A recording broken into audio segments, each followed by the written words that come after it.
Demikian saya disampaikan pada Ustaz Husni Tamrin, dipersilakan.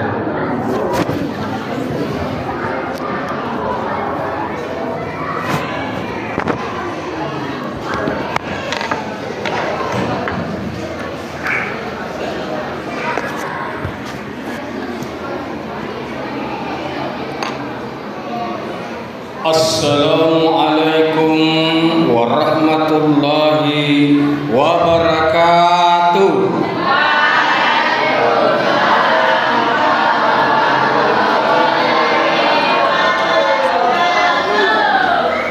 Alhamdulillahillazi ja'ala Ramadana syahra siyaman lil mu'minin wa nawwara qulubal mu'minin bil ma'rifati fat'an nas qulubuhum bit tauhid. Asyhadu an la ilaha illallah wahdahu la syarika lah wa asyhadu anna Muhammadan abduhu wa rasuluh.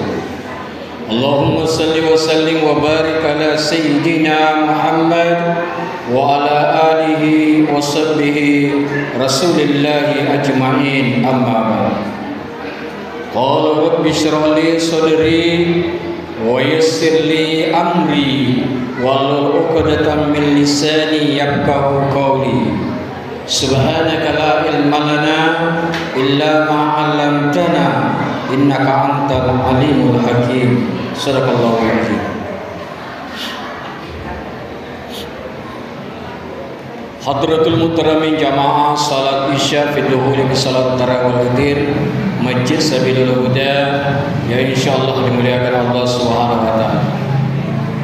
Pertama dan paling utama sekali, mari kita selalu mengaturkan puja dan syukur kita kepada Azza wa Jalla, di mana pada malam yang ke-6 ini kita sama-sama berkumpul di rumah Allah Subhanahu wa taala ini dengan tujuan mencari ridha Allah semata-mata.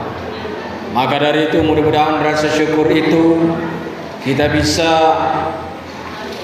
manifestasikan di dalam kehidupan kita sehari-hari, sehingga kita menjadi hamba Allah yang selalu mensyukur nikmat. Kemudian salawat dan teriring salam kembali dikirimkan kepada junjungan kita keribaan baginda Rasulullah sallallahu alaihi wasallam. Allahumma salli ala sayyidina Muhammad wa ala ali sayyidina Muhammad. Mudah-mudahan di hari kiamat kelak kita mendapatkan syafaatnya dan bertemu Rasulullah sallallahu alaihi wasallam atas rahmat Allah di dalam surganya. Amin. Amin ya rabbal alamin. Pada malam yang ke-6 ini, sebagaimana yang dipercayakan oleh Persatuan Muballigh Kota Batam,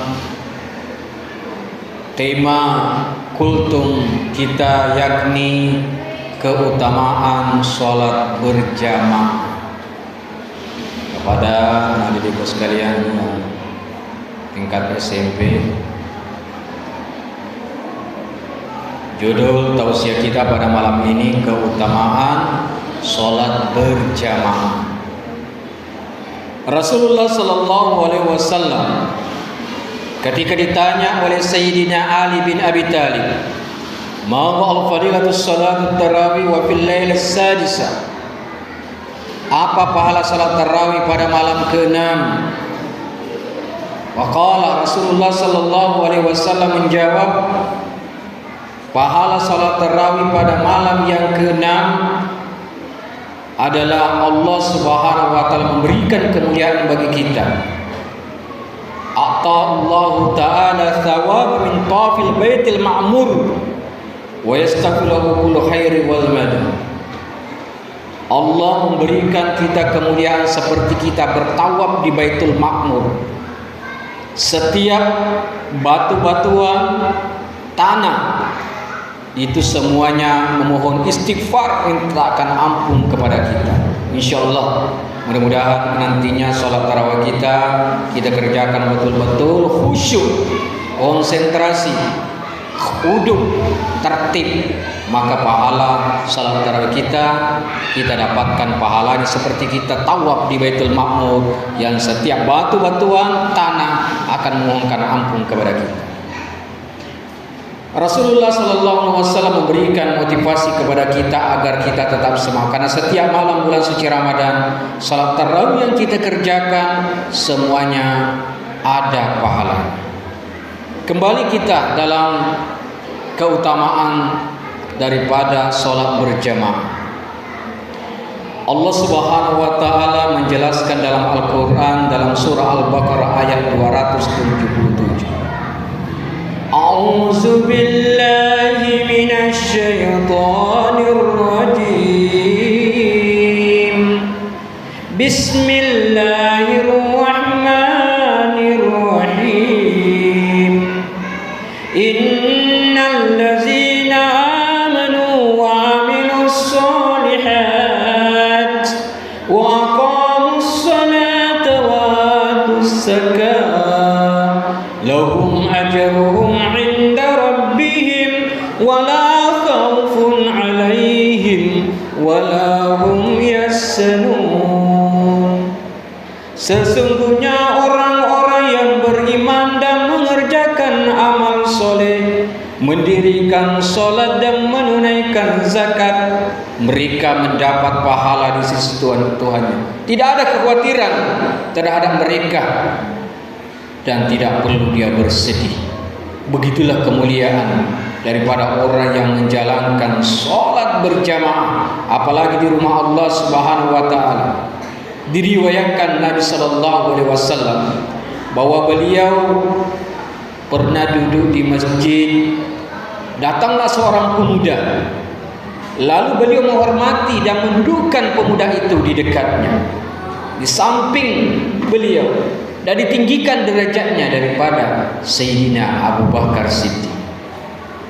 Kemudian Nabi Sallallahu Alaihi Wasallam memberikan alasan kepada Abu Bakar, jangan bersedih, aku mendudukkan dia lebih tinggi darimu, karena tidak seorang pun di dunia ini berselawat kepada aku yang lebih banyak kecuali seperti dia. Datang ke masjid dengan niat sholat berjamaah. Sebelum sholat berjamaah dia memperbanyak salawat di rumah Allah Subhanahu wa taala. Allahumma shalli ala sayyidina Muhammad wa ala ali sayyidina Muhammad. Itulah dimuliakan. Kemudian dia melanjutkan daripada sholat berjamaah.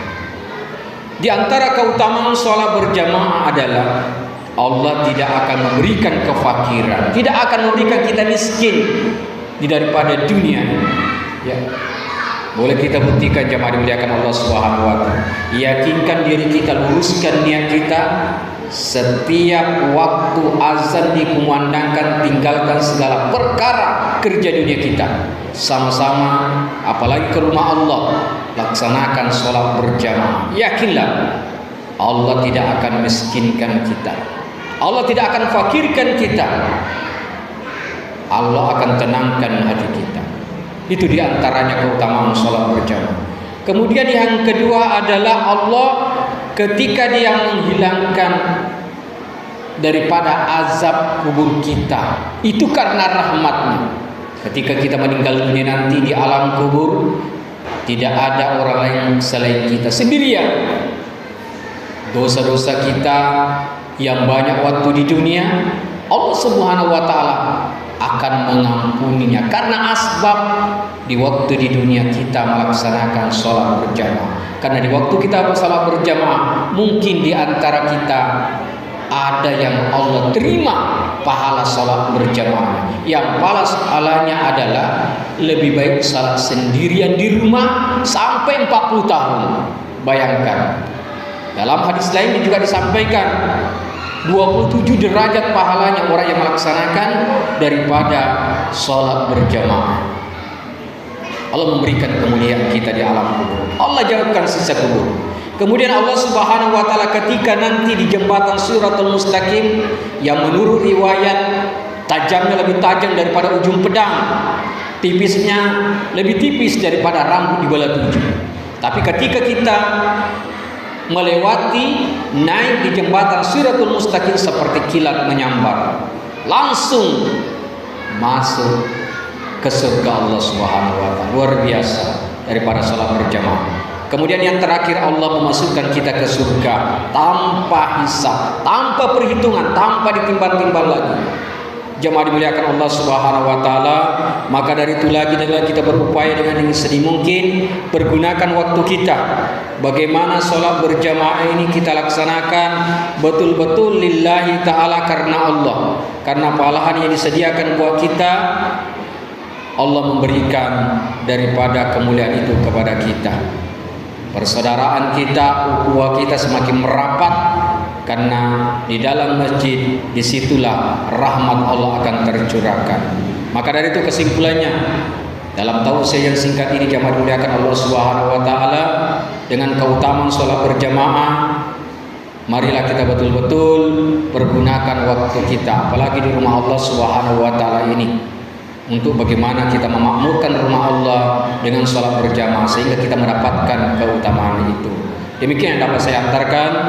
Mudah-mudahan ada manfaatnya yang benar dari Allah Subhanahu wa taala. Ketika ada kehilapan dan kesalahan, itu semata-mata dari kesalahan saya pribadi, untuk itu mohon dimaafkan. Pepatah Arab maka dijarkan, wa kadiru jali jaran sayyiduhum burung lima jara walisan. Jika pedang melukai tubuh, mungkin obat bisa dicari, dan penyakit pun insya Allah bisa disembuhkan, dan Allah yang maha menyembuhkan.